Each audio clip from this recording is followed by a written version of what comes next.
Emo, the math used here isn't what we can be excited about.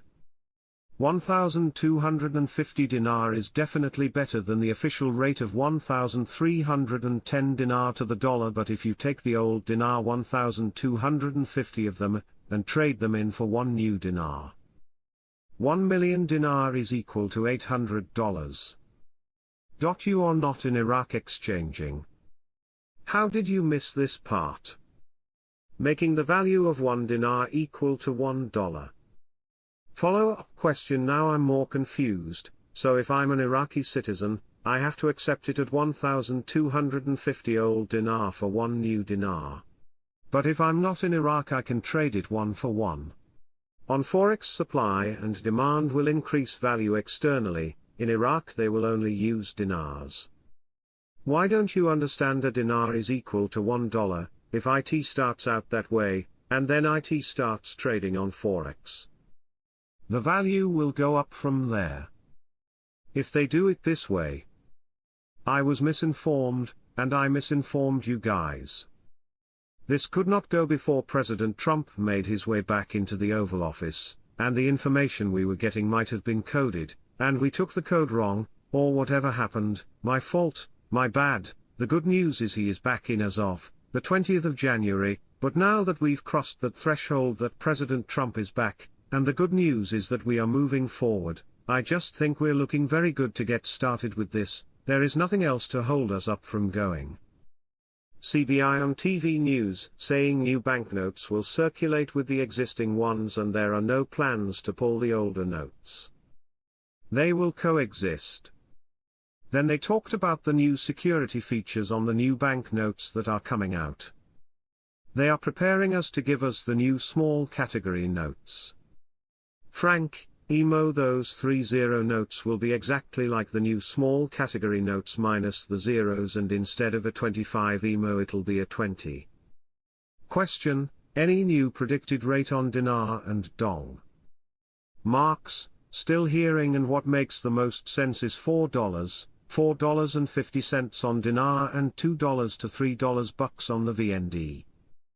Some of the rates we have seen most often is $3.90 to $4 showing up on dinar and $2.40 to $2.50 showing up for the dong. We won't know for sure until we are at the banks. This has been a long journey for all of us. It seems all is ready. The liquidity and money is there and we are ready to go.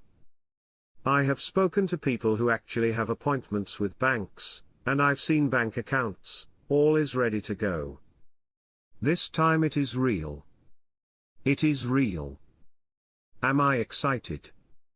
Trump's confident after inauguration: Iran's militias control Iraq and the president will fix the situation. Quote, U.S. Republican representative and close associate of Trump, Joe Wilson, considered that Iran controls the government in Iraq. Wilson said in a tweet on the X website, that Iran was defeated in Lebanon and Syria, but it still rules Iraq. Iranian-backed militias in Iraq threaten the United States and its allies and must be dealt with. Trump will fix the situation.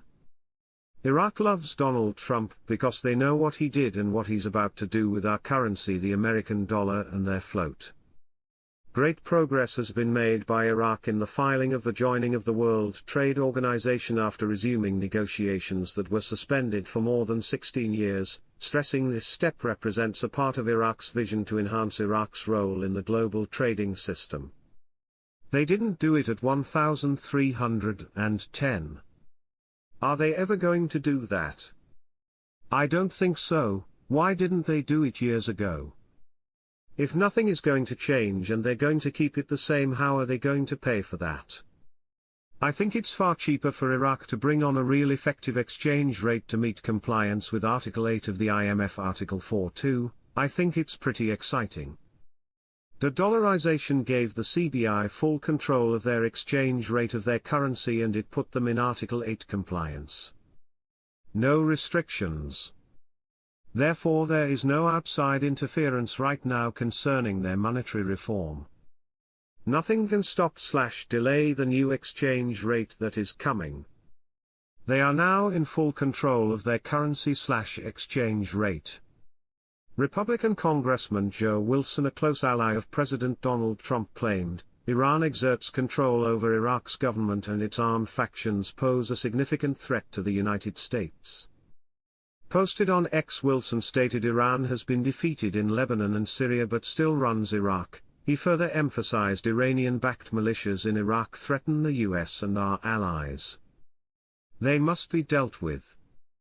Trump will fix it, the Post said. Stay tuned. Things are happening fast.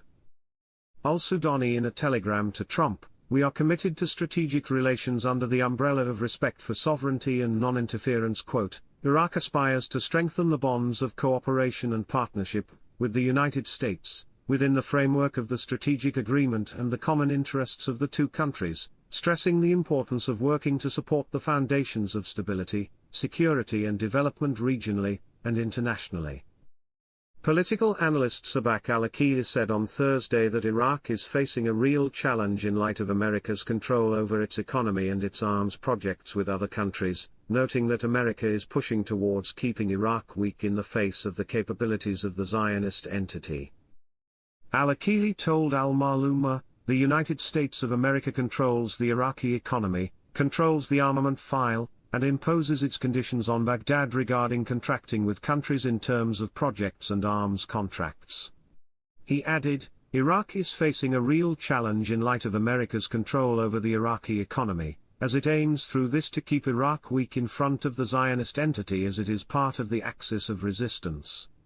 He explained that the new U.S. President Donald Trump has his intentions towards the Middle East and the region in general, especially since he has issued threats to turn the region into hell if the Zionist prisoners held by Hamas are not released before a ceasefire is agreed upon in Gaza, and therefore there are clear intentions to give the green light to the Zionist entity to attack the countries of the axis of resistance.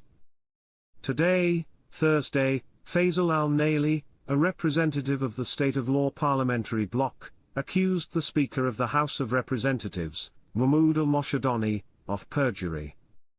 Al-Naili said in a statement to Al-Maluma agency, the controversial laws were voted on without a legal quorum, indicating that the Speaker of the House of Representatives ignored listening to the comments and opinions of the members of the House of Representatives.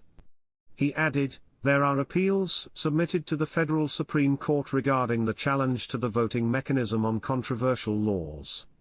Al-Naili pointed out that there are parliamentary signatures collected to dismiss the Speaker of Parliament, Mahmoud al-Moshadani, from his position.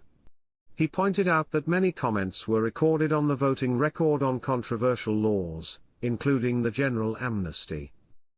On Thursday, Iraqi Prime Minister Mohammed Shia al-Sudani expressed his government's aspiration for more cooperation with the Arab Monetary Fund through its contribution to financing the Reconstruction and Development Campaign, especially in the field of infrastructure. This came during his reception of the chairman of the Arab Monetary Fund, Fahd bin Mohammed al-Turki, congratulating him on assuming the position of chairman of the fund, wishing him success in his duties.